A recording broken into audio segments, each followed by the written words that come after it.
Om Shanti to everyone. सभी को Om Shanti. And India के हिसाब से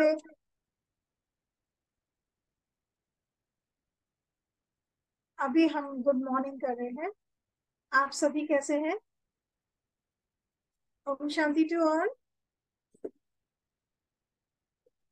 सो अभी तक हम लोगों ने बहुत कुछ जाना अबाउट द सेल्फ, अपने स्वयं के बारे में जाना, पिता परमात्मा के बारे में जाना, अपने गुणों और शक्तियों के बारे में भी जाना, और कैसे सृष्टि चक्र में हमारा आना हुआ वो भी जाना।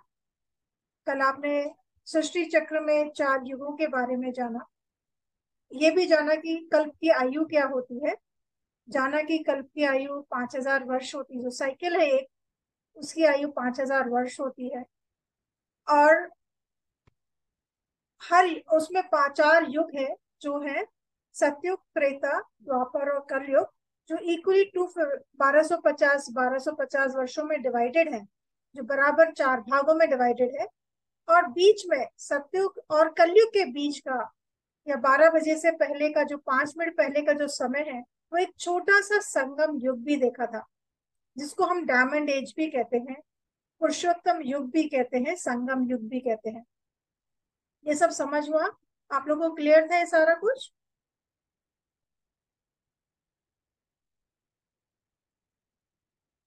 आप सभी को ये सब क्लियर था? I need the answer please. Yes, it is. It was clear with you? Okay. Can I just pause for a second?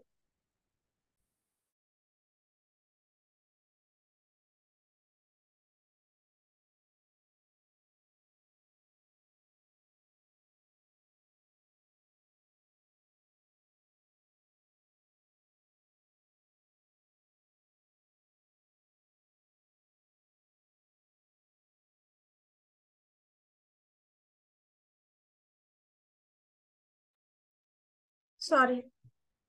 तो ये चारों युग हमें बहुत स्पष्ट है ना? हमने जाना कि जो सतयुग था, उसमें क्या था, कौन किसका राज्य था?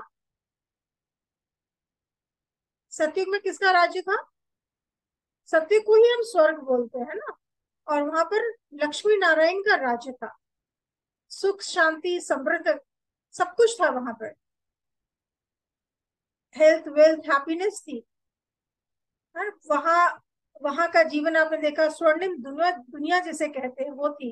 और लक्ष्मण उस लक्ष्मण लक्ष्मी नारायण का राज्य था वहां। और वहां कितनी गद्दियां थी? 8 गद्दियां थी, है ना। 8 जन्म थे वहां। 100% प्योरिटी थी, पवित्रता 100% थी, इसीलिए उसको 16 कला संपूर्ण बोला गया। 16 कला संपूर्ण, संपूर्ण निर्विकारी दुनिया थी, संपूर्ण पवित्र थी, जहां विकारों का नाम निशान ही नहीं था। और संपूर्ण कैसी थी? सभी वहां जो देवी देवता थे, सर्व गुण और सर्व शक्ति संपन्न थे। और डबल अहिंसक थे, माने ना वहां काम विकार था, ना किसी और तरह की भी हिंसा नहीं थी। किसी भी तरह की हिंसा नहीं थी, ना संकल्पों की हिंसा थी, ना फिजिकल बॉडी से किसी भी प्रकार की हिंसा थी। यही देवताओं की महिमा रही। उसके बाद हमने देखा त्रेता आया।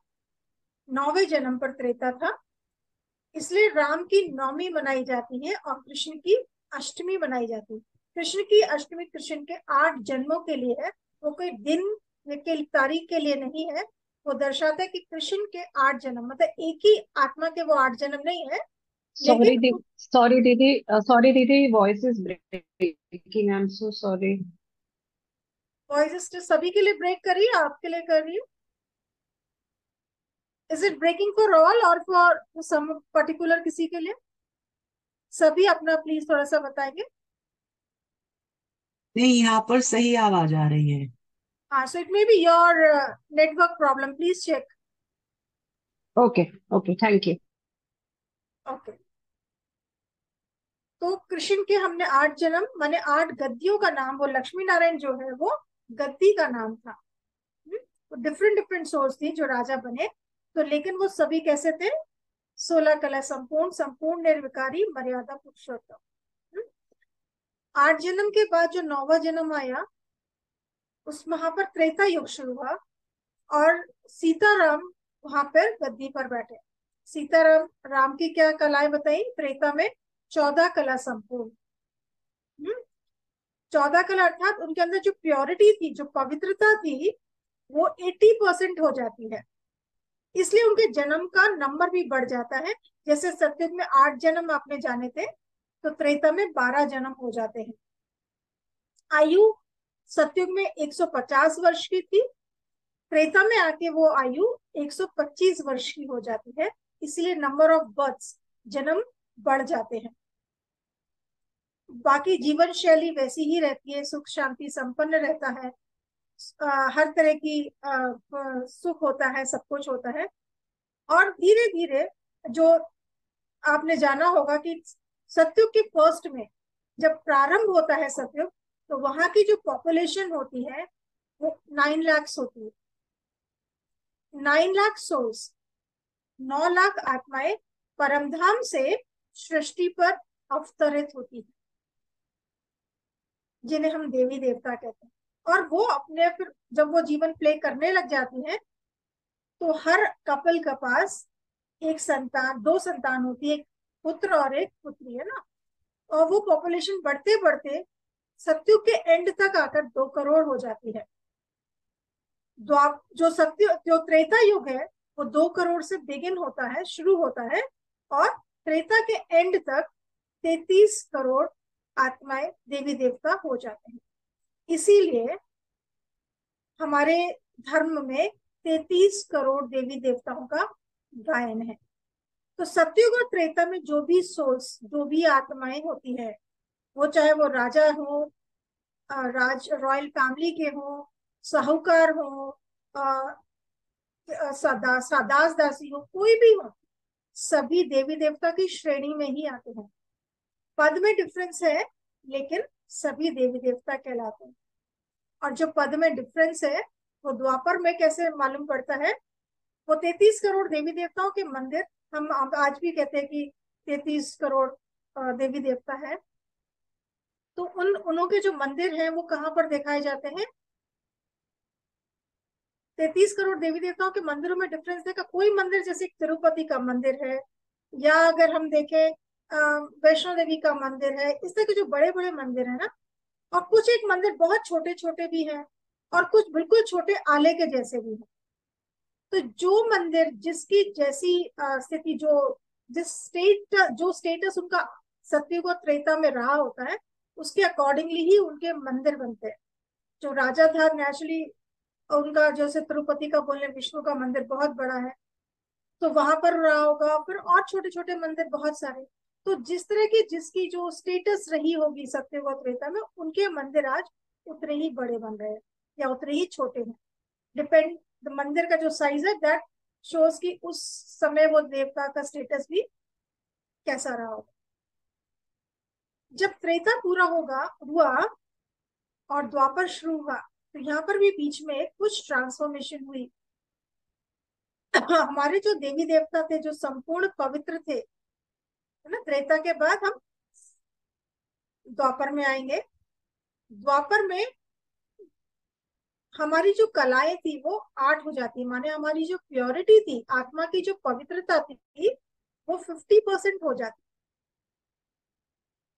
पवित्रता के साथ ही आत्मा की शक्ति भी कम होती जाती। जैसे जैसे आत्मा की प्योरिटी कम होती, वैसे ही आत्मा की शक्ति भी कम होती जाती। आत्मा की जब शक्ति कम होती है, तो वो सत्य से थोड़ा थोड़ा नीचे आता जाता है, और वो विकारों में जाना शुरू हो जाता है। इसीलिए द्वापर बोला, माने 2 पुरुष शुरू हो जाते हैं, एक सत्य और दूसरा विकारों का मार्ग, है ना। कुछ लोग, जो सत्य जो है वो एक राजमार्ग, और दूसरा भक्ति मार्ग। यहाँ पे 2 सत्ताएं शुरू हो जाती। सत्युग और त्रेता में एक ही सत्ता होती है, राज्य सत्ता। द्वापर में आके 2 सत्ताएं बन जाती है, राज सत्ता और धर्म सत्ता। ये तो अलग अलग हो जाते हैं। सत्युग और त्रेता में राज और धर्म कंबाइंड होता है, माने राज वहां पे धर्म युक्त होता है। द्वापर में आके क्योंकि हम विकारी हो जाते हैं तो राज सत्ता अलग हो जाती है और धर्म सत्ता अलग हो जाती है, अर्थात हम भक्ति शुरू कर देते हैं क्योंकि अलग हो गए ना, दो हो गए, और यहाँ से भक्ति काल शुरू हो जाता है। और भक्ति काल शुरू आपने सुना होगा कल कि राजा विक्रमादित्य भक्ति काल में वो पहले राजा थे और उन्होंने पहला मंदिर, शिव का पहला मंदिर कहाँ पर बना था, कोई बताएंगे? पहला मंदिर कहाँ बना शिव का? या प्लीज, कल समझा होगा आपने, पहला मंदिर कब बनाया? सोमनाथ का पहला मंदिर था, जो एवर बिल्ड फर्स्ट टेम्पल था, विश्व में पहला ही मंदिर बना और वो शिव का बना, क्योंकि अभी भी हमारी स्मृति में शिव की ज्योति ही थी।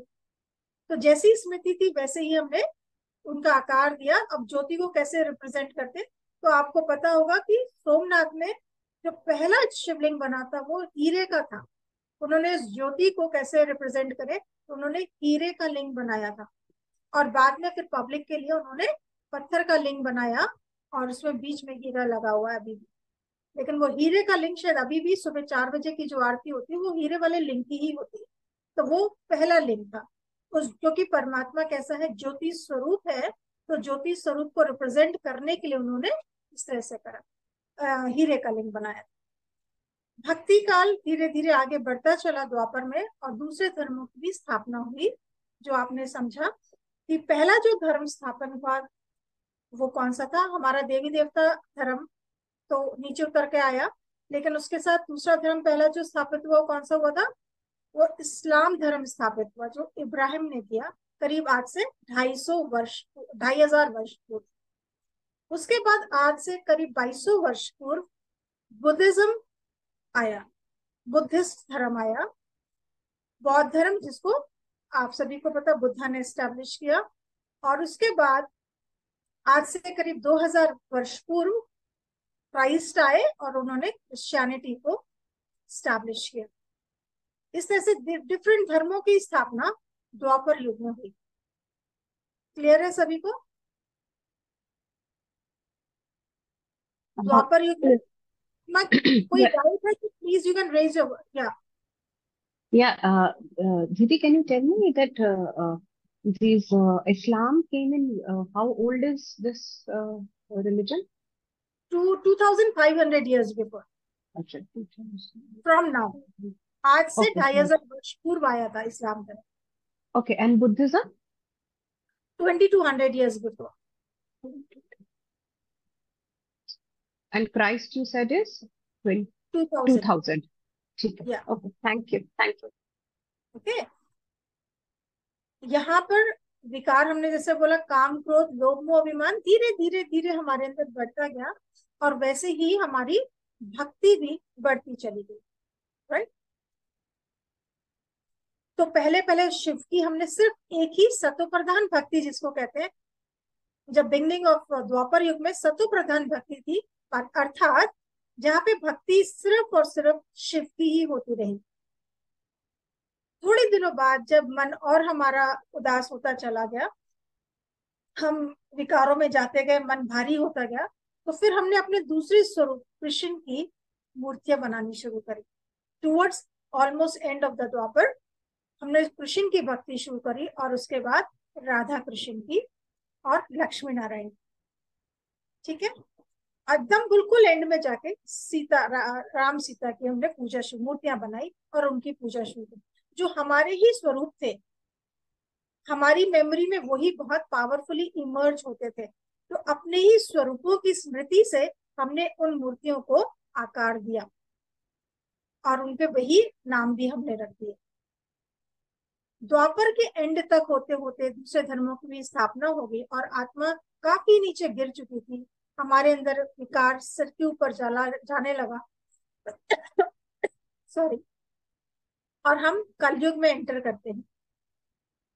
Before that I would like to tell you, Dwapar में हमारी जो एज हो जाए, जो नंबर ऑफ बर्थ्स होते हैं, क्योंकि कलाएं 8 हो जाती हैं, तो हमारे जन्म कितने हो जाते हैं? 21. 21 है ना। एवरेज आयु यहाँ पर जैसे वहां पूछा था, देखा था 150 थी, फिर 125, यहाँ पर एवरेज आयु जो है वो 60 वर्ष हो जाती है। और यहाँ भक्ति फुल फॉर्म में शुरू हो चुकी होती है। उसके बाद ये जो स्टेट ऑफ सोल की जो स्टेज है वो कहलाती है यहाँ पर रजो। बिगनिंग ऑफ द्वापर में रजो थी और एंड ऑफ द्वापर में रजो प्रधान हो जाती है। कलयुग में जैसे ही हम एंटर करते हैं तो आत्मा की स्टेज जो हो जाती है तमो हो जाती है। और आत्मा के अंदर कलाएं जैसे कि ना के बराबर हो जाती है और हम कंप्लीट विकारी हो जाते हैं। हमारे अंदर पूर्णतः विकारों का राज्य हो जाता है, काम क्रोध लोभ अभिमान, कि हम पूरी तरह से वशीभूत हो जाते हैं। हाँ, हर कर्म हमारा विकारों के कंट्रोल में होता है। हम जो भी सोचते हैं, जो भी करते हैं, क्योंकि यहाँ पर हम टोटल देह अभिमान बॉडी कॉन्शियस हो जाते हैं ना। द्वापर में जैसे ही बॉडी कॉन्शियस होते हैं तो हमारी स्टेज गिरती है और तभी हम गलत कर्म करना शुरू कर देते हैं, माने विकारों के वशीभूत होना शुरू होते हैं। कलयुग में आते आते हम टोटल भूल जाते हैं कि मैं आत्मा हूँ। हम बोलते जरूर है, कोई शरीर छोड़ता है तो बोलते हैं कि उन्होंने आत्मा चल बसी, है ना, अर्थी जा रही है, मीन्स इसका रथ ही निकल गया, माने आत्मा इसको शरीर छोड़कर चली गई, लेफ्ट फॉर हेवनली अबॉर्ड। तो हु लेफ्ट, जरूर आत्मा गई है उसको छोड़कर, शरीर तो वही होता है। हम बोलते जरूर हैं इन शब्दों को, लेकिन हम महसूस नहीं कर पाते कि मैं ही वो चैतन्य शक्ति आत्मा हूँ, या जो शरीर को छोड़कर गई, शरीर को चलाने वाली जो शक्ति थी वो आत्मा थी। ये हम भूल जाते हैं, बिल्कुल तरह से विस्मृति हो जाती है और हम पूरा बॉडी कॉन्शियस में आ जाते हैं। हर कर्म, हर भी जो भी हम करते हैं इस दुनिया में, सब इस देह के भान में या इस देह के लिए ही करते हैं, इसके कंफर्ट के लिए, इसके लिए। आत्मा के लिए कुछ भी करना भूल जाते हैं, क्योंकि आत्मा की विस्मृति होने के साथ साथ ही परमात्मा के साथ भी हमारा कनेक्शन टूट जाता है। द्वापर में क्या हुआ, आत्मा की विस्मृति शुरू हुई और परमात्मा से भी कनेक्शन टूट गया, तभी हम विकारों में जाने लगे, मन शांत रहने लगा। और कलयुग में आके हमारा वो कनेक्शन बिल्कुल ही टूट जाता है और हम 100% बॉडी कॉन्शियस होकर सारे ही गलत कर्म करने शुरू। हमारी सोच, हमारा हर कर्म कोई ना कोई विकार के अधीन होता है। काम क्रोध लोभ मोह अभिमान, अगर आप चेक करें अपने आप को अभी अभी 1 सेकंड के लिए, तो आप देखेंगे आपका हर कर्म, जो श्रेष्ठ कर्म जिसको हम कहते हैं, जो हम दान पुण्य भी आज कर रहे हैं, तो वो भी हम अपने स्वार्थ के लिए कर रहे हैं, है ना। कहीं ना कहीं अगले जन्म में कुछ प्राप्ति हो जाएगी, परिवार को कुछ प्राप्ति हो जाएगी, सब कुछ स्वार्थवश हो गया। और ऐसे होते होते कलयुग के एंड में आकर तमो प्रधान हो जाते हैं। सिर्फ अंधकार ही अंधकार दुनिया में, दुख और सफरिंग ही रह जाती है और कुछ भी नहीं रह जाता। इतना दुख और अशांति जब बढ़ जाती तो परमात्मा को याद करना बहुत शुरू करते हैं कि तुम आ जाओ, कहाँ हो, पुकारना शुरू करते हैं। और परमात्मा जो हम सब आत्माओं का पिता है, तो फिर उसे भी अपना वायदा, उसके बच्चे इतना बुला रहे होते हैं तो उसे भी अपना वो वायदा पूरा करने आना पड़ जाता है। तो संगम वो समय है जब परमात्मा अपने बच्चों, परमात्मा पिता अपने बच्चों को मिलने के लिए आ जाता है। पर और अपने बच्चों को जो चाहिए होता है सुख शांति, उसको देने के लिए अवतरित होता है। संगम के समय परमात्मा आके हम बच्चों को हमारी स्वयं की समझ देता है, हमें अडॉप्ट करता है इस पुरानी दुनिया से, इस विकारी दुनिया से, जिसको हम रावण की दुनिया बोलते हैं, उससे हमें अडॉप्ट करता है और हमें श्रेष्ठ जीवन के लिए हमारी सच्चाई, हमारे को स्मृति दिलाता है कि आप असल में कौन थे।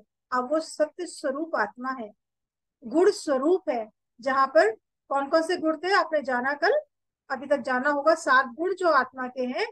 आत्मा कैसी है, ज्ञान स्वरूप है, शांत स्वरूप है, पवित्र है, प्रेम स्वरूप है, सुख स्वरूप है, आनंद स्वरूप और शक्ति स्वरूप है। आत्मा के गुणों को उन्होंने आके हमें एक्सप्लेन किया कि आप ही ज्ञान, आप गुण स्वरूप है, आपको बाहर से कुछ भी मांगने की आवश्यकता नहीं है। आप शक्ति स्वरूप है, आपके अंदर समाने की शक्ति, सामना करने की शक्ति, एडजस्ट करने की शक्ति, टॉलरेट करने की शक्ति, परखने की शक्ति, निर्णय करने की शक्ति, कोई भी परिस्थिति को सामना करने की शक्ति या किसी को सहयोग देने की शक्ति आपके अंदर विराजमान है। आप शक्ति स्वरूप गुण स्वरूप आत्मा हो। परमात्मा ने हमें इस बात की स्मृति दिलाई। और फिर हम बच्चों को तरीका भी बताया उसको अचीव करने का। तो उसने बताया कि जब आप अपने आप को इस स्वरूप में अनुभव करना शुरू करते हैं, और परमात्मा पिता जो इन सब गुणों का, शक्तियों का सागर है, उन सब के साथ जब हम अपने को जोड़ लेते हैं, तो हम आत्मा कैसे बन जाते हैं? बाप समान, उसके समान ही संपन्न और संपूर्ण बन जाते। इसी सृष्टि चक्र को हमने दूसरे रूपों में जाना, वो है कल्प वृक्ष। कल्प वृक्ष, जिसको आज का हमारा जो टॉपिक रहेगा वो कल्प वृक्ष का। तो कल्प वृक्ष क्या है? कल्प वृक्ष कहते हैं वो है जहां पर, जिसके नीचे बैठने से हमारी सारी मनोकामना पूर्ण हो जाती है। यही मान्यता है ना कल्प वृक्ष की। ऐसा कल्प वृक्ष क्या संभव है? ऐसा कोई वृक्ष हो सकता है? आप प्लीज सभी आंसर भी करें, तो it will be easy for you to understand. आप सभी बताएं, I guess ऐसा yes, yes, is it possible? इस yes. दुनिया में होगा ऐसा कोई वृक्ष? हमारे भक्ति में बताया गया कि ऐसा कल्प वृक्ष था जिसे देवताओं को भिन्न भिन्न प्राप्तियां हुई हैं, है ना। एक्चुअली कोई भी प्राप्ति जो देवताओं की आपने स्टोरीज में सुनी है हमारी, कि इंद्र, किसी को वो कामधेनु गाय की प्राप्ति हुई या किसी को किसी चीज की प्राप्ति हुई, तो वो एक्चुअली क्या है ना, इच्छाएं पूरी। वो क्या थी? जब हम आत्मा संपूर्ण हो जाते हैं, गुण और शक्ति संपन्न हो जाते हैं, तो हमारी अपने आप ही सारी इच्छाएं पूरी हो जाती है ना। हमारी इच्छाएं क्यों है? जो चीज की कमी होती है उसको प्राप्त करने की इच्छा होती है। अगर आप हर चीज से भरपूर हैं, तो आपको किसी चीज के पाने की इच्छा होगी क्या? नहीं। नहीं ना। तो इस समय संगम पर हम आत्माएं हर गुण हर शक्ति से कैसे हो जाते हैं? भरपूर कर देता है परमात्मा हमें। जब हम आत्मा अपने को स्वयं को समझ लेते हैं और परमात्मा के सानिध्य में, परम धाम में जाकर बैठ जाते हैं, तो वो हमें सारे गुणों से, शक्तियों से भरपूर करता है। ऐसा ही मेडिटेशन सीखा ना हमने, कि आत्मा जब परम धाम में जाती है, बाप के साथ कंबाइन हो जाती है, तो उसको सारी चीजें स्वतः ही परमात्मा से वो शक्तियां प्राप्त होने लग जाती। ये कल्प वृक्ष जो आप अपनी स्क्रीन पर देख रहे हैं, ये एक्चुअल वो कल्प वृक्ष की बात है। ये कल्प वृक्ष लेकिन उल्टा है। इसमें जड़ें ऊपर है, क्योंकि हमारा पिता परमात्मा ऊपर रहता है। बीज, सृष्टि का बीज है ना परमात्मा, तो शिव बाबा सृष्टि का बीज ऊपर में निवास करता है परम धाम में। इसलिए ये पेड़ वृक्ष उल्टा है, ऊपर में परम धाम, और नीचे जो इसका विस्तार है वो ये साकार सृष्टि जहां पर हम निवास करते हैं। द कोपोरियल वर्ल्ड, इस दुनिया में अभी हम रह रहे हैं, जो रंग मंच है, जिसको हम रंग मंच भी कहते हैं, रंगीन है, जहाँ आवाज है, जहाँ लाइट है, जहाँ हम कर्म करते हुए दिखाई दे, एक्शन है, सब कुछ है ना। ये वो दुनिया। तो हमारा बीज ऊपर है, इसलिए हमारा जो कल्प वृक्ष है वो उल्टा। आप देख सकते हैं सोल वर्ल्ड में कि ऊपर में बीज है शिव बाबा का, और नीचे हम ये विस्तार जो दिख रहा है आत्माओं का, है ना, उस तरह से होता है। ठीक है, the arrow is showing you the thing. हम आत्माएं इसकी जड़ों में निवास करती हैं। हमारा बीज ऊपर है, हम, आप देख रहे हैं कल्प वृक्ष में कि जड़ों में ब्राह्मण आत्माएं बैठे हुए, है ना, व्हाइट में बैठे हुए दिखाया गया, जहां यज्ञ पिता और यज्ञ माता के साथ हम सभी दूसरे जो ब्राह्मण वत्स हैं वो विराजमान है। हम सब परमात्मा से, उससे सारे गुण और शक्तियों से स्वयं को भरपूर करते हैं, और हमारे उन गुणों और शक्तियों से को पूरे वृक्ष में स्प्रेड, यही कहते हैं ना, रूट्स एब्जॉर्ब करती हैं न्यूट्रिएंट्स को सॉइल से, और फिर वो पूरे वृक्ष में पास ऑन कर देती है ना। पूरे वृक्ष को सप्लाई करती है वो पानी को, और जो खनिज होते हैं उनका सप्लाई करते हैं पूरे वृक्ष को। हम आत्माएं संपूर्ण होने के बाद जब गुणों और शक्तियों से संपूर्ण हो जाते हैं, तो हम नीचे जड़े से ऊपर कहां पर आ जाते हैं? फिर सृष्टि चक्र में आपने देखा ये संगम का समय रिप्रेजेंट करता है। जो जड़ है वो संगम के समय को रिप्रेजेंट कर रही है, जहाँ हम बच्चे तपस्या में बैठे हैं और परमात्मा के साथ योग साध कर उनसे सभी गुण और शक्तियों से स्वयं को भरपूर करते हैं। जड़ों के बाद हम जब तने में आ रहे हैं वृक्ष के, तो जड़ों तने के नीचे वाला जो पार्ट है उसको सत्युग बताया गया है। क्योंकि सत्युग और त्रेता को एक तने में दिखाया, क्योंकि यहाँ पे कोई और धर्म या कुछ और नहीं था, सिर्फ एक ही था, एक ही धर्म था, वो आदि सनातन देवी देवता धर्म था। तो एक आप देख रहे हैं हम स्वयं किसमें हो गए, हम वी गेट ट्रांसफॉर्म्ड, हम ब्राह्मण आत्माएं किसमें ट्रांसफॉर्म हो जाते हैं, देव कुल में ट्रांसफॉर्म हो जाते हैं। हमारा हम अपने को देख सकते हैं लक्ष्मी नारायण के फॉर्म में ना, देवी देवता। हम ब्राह्मण जीवन का लक्ष्य, जो आज हमारे जीवन का परमात्मा से जो लक्ष्य हमें जो प्राप्त होता है वो क्या है, कैसा बनना है हमें, लक्ष्मी नारायण समान बनना है। नर ऐसी करनी करे जो नारायण समान बन जाए, और नारी ऐसी करनी करे जो श्री लक्ष्मी बन जाए। परमात्मा आके हमें ऐसे कर्म सिखाते हैं जिससे हम नर नारी लक्ष्मी नारायण का रूप के गुण और शक्तियों को धारण कर सतयुग में वही रूप को भी प्राप्त करते हैं। क्योंकि जैसी आत्मा होगी वैसा ही देह प्राप्त होगा। जब आत्मा संपूर्ण पवित्र हो जाती है तो सतयुग में हमें कंचन काया भी प्राप्त होती है। सुख शांति समृद्धि सब कुछ प्राप्त होती है, क्योंकि आत्मा इस समय सब गुण और शक्तियों से संपन्न हो जाती है। तो सतयुग में हमें हर चीज भरपूर प्राप्त होती है। सतयुग के ऊपर आपने देखा त्रेता युग रिप्रेजेंट करता, जहाँ सीता राम का राज्य बताया है। यहाँ पर भी सिर्फ एक ही धर्म है, आदि सनातन देवी देवता धर्म।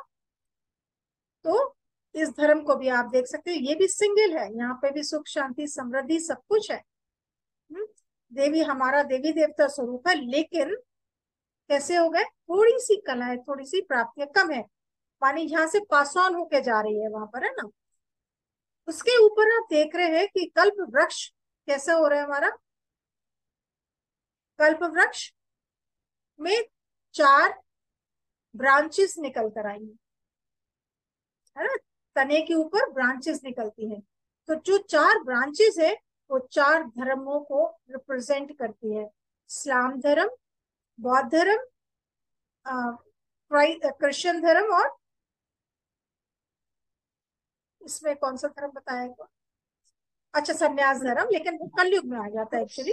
हाँ, I think संन्यास धर्म, Sikhism, right, है ना? I guess हाँ जी, Sikhism would be there. I think Sikhism would be there. नहीं सिखिज्म नहीं है, सिखिज्म नहीं है, सिखिज्म तो 500 साल पुराना ही है ना। संन्यास धर्म आता है लास्ट में, आज से 1500 वर्ष पूर्व संन्यास धर्म, आदि शंकराचार्य आए और उन्होंने संन्यास धर्म की स्थापना करी। तो ये 4 मेजर जो धर्मों की स्थापना हुई वो बताया। और हर धर्म फिर बाद में कलयुग के एंड में होते होते आप देख रहे हैं कि हर धर्म बहुत ज्यादा बाइफरकेट हो गया। हर धर्म में बहुत सारी टालियां निकल आई, बहुत सारे, जैसे मुस्लिम धर्म, ये इस्लाम में मुस्लिम धर्म, और उसकी बहुत सारे डिविजन होते चले गए। तो हर धर्म में फिर फर्दर बहुत सारे डिविजन होते चले गए। माने जब कोई भी चीज तमो प्रधानता को प्राप्त होती है तो वो further divide divide divide divide होती चली जाती है, क्योंकि एक रहने की शक्ति खत्म हो जाती है। जितना सतो प्रधान होते हैं उतना हम एक होकर रह पाते हैं, और जितना तमो प्रधान होते हैं उतनी डाइवर्शन, उतने डिफरेंसेस आते आकर होते जाते हैं हमारे अंदर, और हम डिवाइड होते चले जाते हैं। वही डिवीजन का मतलब ये होता है कि हम इतना ज्यादा, आत्मा की जो शक्ति है वो इतनी कम हो जाती है कि हम मिलकर नहीं चल पाते, हमारी जो यूनिटी होती है वो ब्रेक हो जाती है। सी एक हाथ, मुट्ठी बनी तो एक है, डिवाइड हुआ तो 5 में डिवाइड हो जाता है ना। तो इट इज समथिंग लाइक वो बाइफरकेट हो जाती है, शक्ति कम। अब एक उंगली तो किसी चीज को नहीं उठा सकती है, लेकिन हाँ मुट्ठी बांध के कुछ भी चीज उठा सकता है। 5 उंगली कंबाइंड है तो कुछ भी काम कर सकते हैं, लेकिन जब अकेले अकेले हो जाते हैं तो नहीं कर पाते। It is something like that. हर जो वृक्ष का पत्ता है वो सब आत्माएं हैं पूरी सृष्टि की। हम सभी आत्माएं इस वृक्ष में उनके फेसेस फेसेस करके बता दिए गए सृष्टि के। आप कल वृक्ष के ऊपर में अगर देखें तो ऊपर में हमें क्या दिख रहा है, एक और ब्रह्मा दिख रहा है, नीचे भी आप ब्रह्मा देख रहे हैं, ऊपर भी ब्रह्मा देख रहे हैं। ये ब्रह्मा इस पुरानी सृष्टि का, जिसने परमात्मा से शक्ति प्राप्त करी और एक नया चक्र शुरू करा था।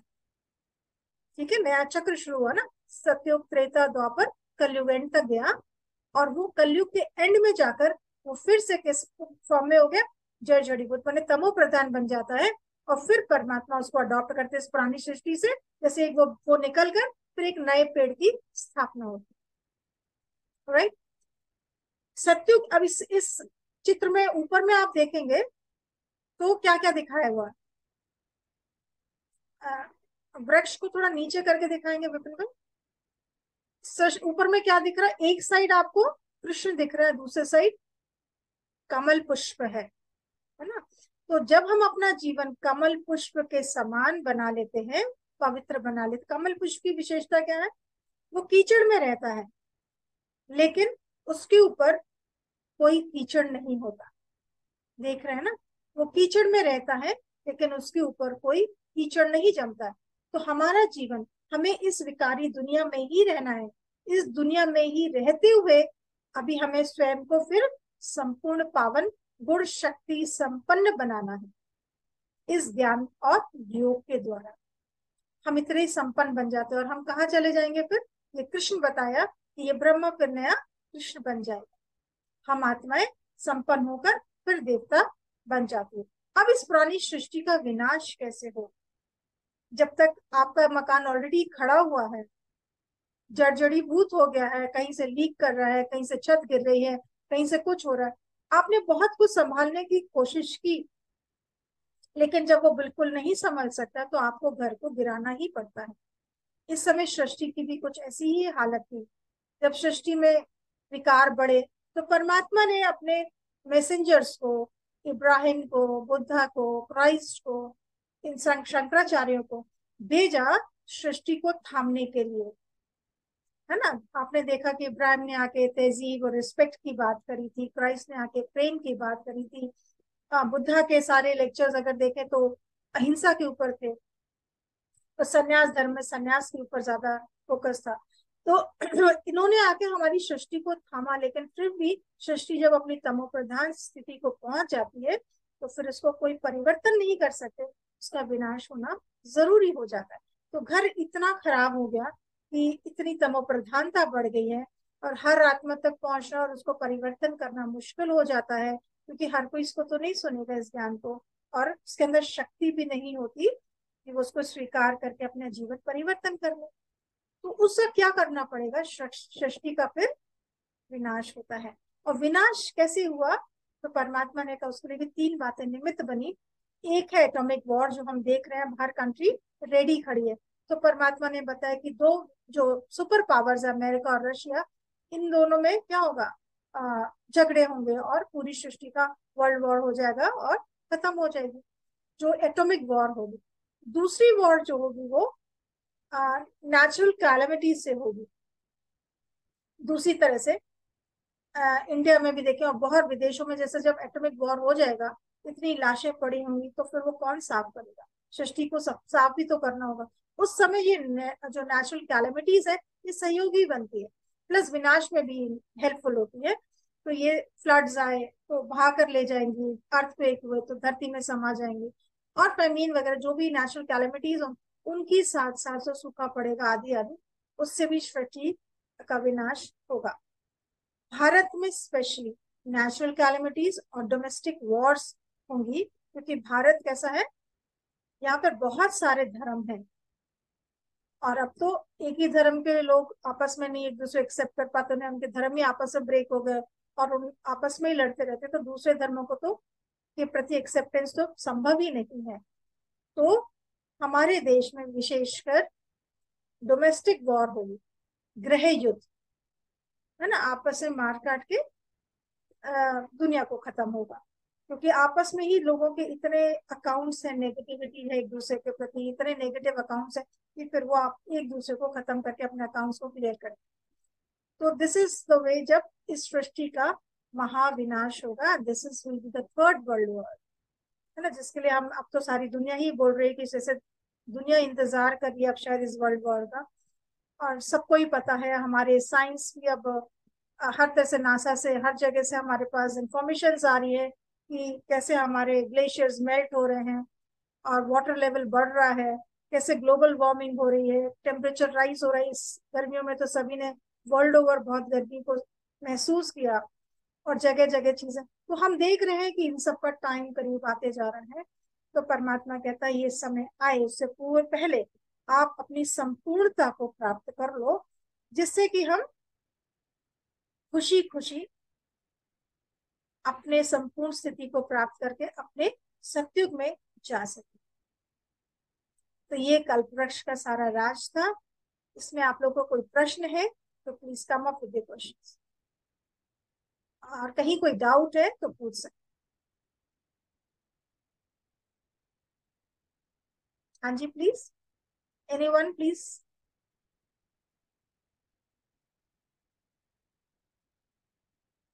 किसी को कोई डाउट नहीं? भारती जी,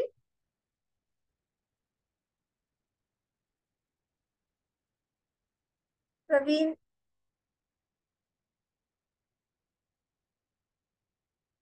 मीनू जी, थापर जी, आप लोगों को कोई डाउट, कोई प्रश्न?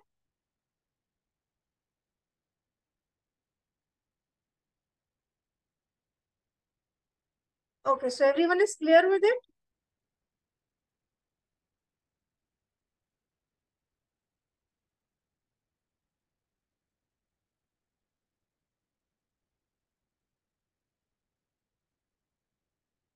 ये आखिरी चित्र आप देख रहे हैं, कैसे विकारों के गिरफ्त में है इस समय दुनिया।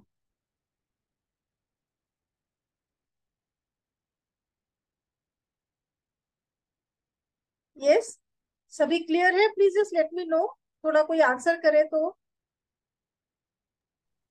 Yes, it is clear. Thank you so much. Clear? Okay, तो चले एक छोटे से मेडिटेशन में चले। Yes, please.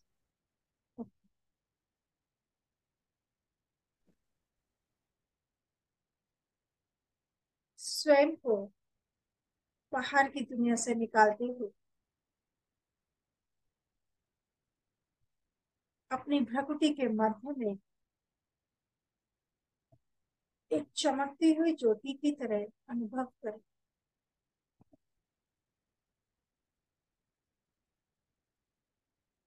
मैं चैतन्य शक्ति आत्मा हूँ, इस शरीर की मालिक, इस शरीर को चलाने वाली मैं परम पिता परमात्मा की संतान आत्मा हूँ।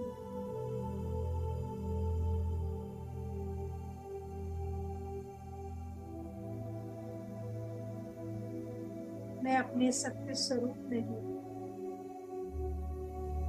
चमकते हुए ज्योति।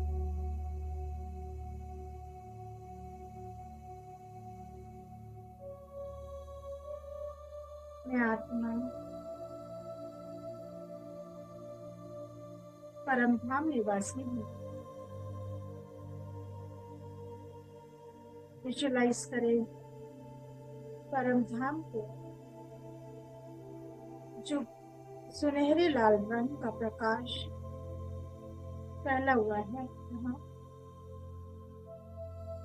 वहाँ एक तेज चमकता हुआ ज्योति परमात्मा शिव। मैं ज्योति बिंदु आत्मा स्वयं को परमात्मा के बहुत नजदीक अनुभव करती हूँ। परम धाम में मैं आत्मा यहाँ गहरी शांति का अनुभव कर रही हूँ। सारे गहरी शांति है पवित्रता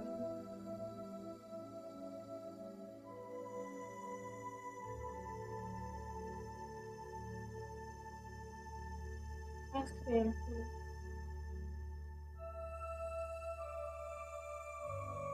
शांति और पवित्रता से संपूर्ण अनुभव करती हूँ।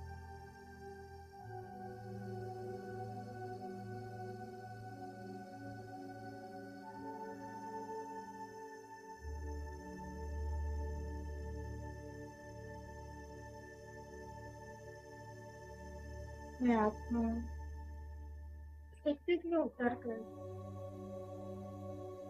अपने दैवी चोले को धारण करती हूँ। देखें स्वयं को दैवी स्वरूप में। सिर पर ताज है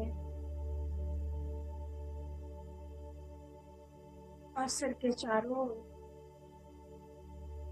अपने देह के पूरे ही चारों ओर दिव्य प्रकाश को भी अनुभव करें। संपूर्ण पवित्र जीवन का प्रकाश चारों ओर सुख शांति समृद्धि फैली हुई है। आनंद ही आनंद है। सोने के महल में वसंत ऋतु के जैसा वातावरण, बड़े फूल खिले हुए, स्वच्छ जल है, आसमान स्वच्छ है, जहाँ देवता विमानों में भ्रमण कर रहे हैं।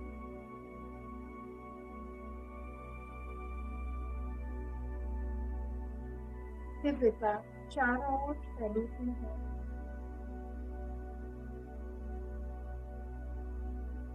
मैं आत्मा 1250 वर्ष पूर्ण करके अभी त्रैता में प्रवेश करती हूँ।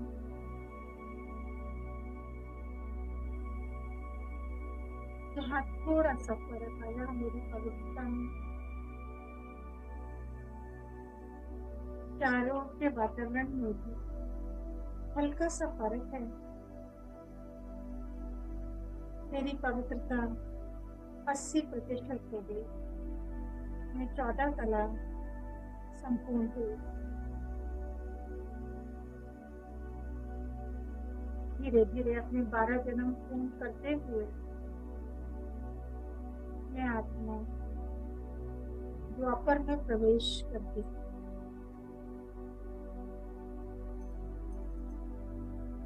द्वापर में आत्मा 8 कला संपूर्ण बनी।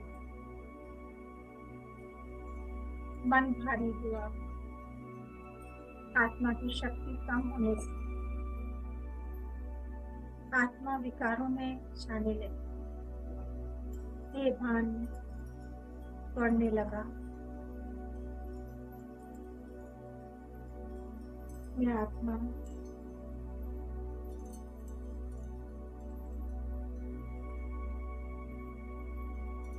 शक्ति की तलाश में थी, भगवान को याद करने और फिर शिव की स्थापना करी। धीरे धीरे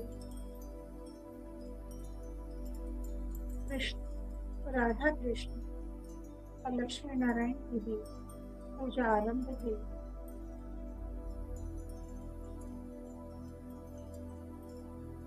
दूसरे धर्म की स्थापित होते चले गए। पहले इस्लाम, बुद्धिज्म, क्रिश्चियनिटी और फिर संन्यास। मैं आत्मा धीरे धीरे विकारों में बढ़ते हुए अपने 21 जन्म पूर्ण करते हुए कलयुग में प्रवेश करते हैं। जहाँ देहान बहुत बढ़ गया, विकार सिर से ऊपर जाने लगे, आत्मा की शक्ति जैसे ना के बराबर हो गई, चारों ओर त्राही त्राही था। भगवान की पुकार बढ़ती गई और अन्य देवताओं गणेश, दुर्गा, हनुमान और तत्वों की पूजा भी शुरू हो गई। और मैं आत्मा अपने ही पाप कर्मों से तंग उनमें ग्रसित होती गई, तड़पती गई।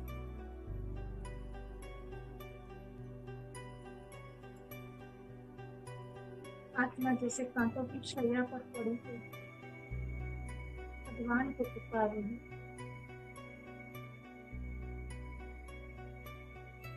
आखिर संगम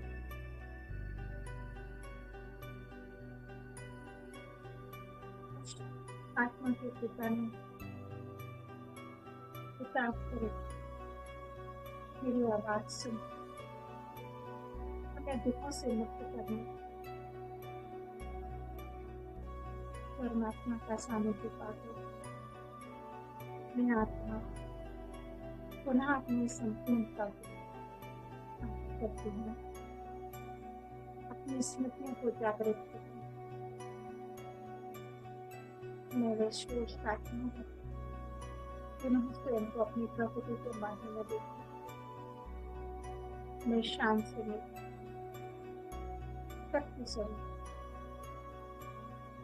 पवित्र आत्मा हूँ। परमात्मा की सतत छाया के नीचे विराजमान हूँ। हर कदम उसके सहयोग को अनुभव करके उसकी हिम्मत प्राप्त करके अपने जीवन संपूर्ण बना लेती हूँ। फिर से सत्य प्रधान बना पुरुषोत्तम बना लेती हूँ। ओम शांति, ओम शांति, ओम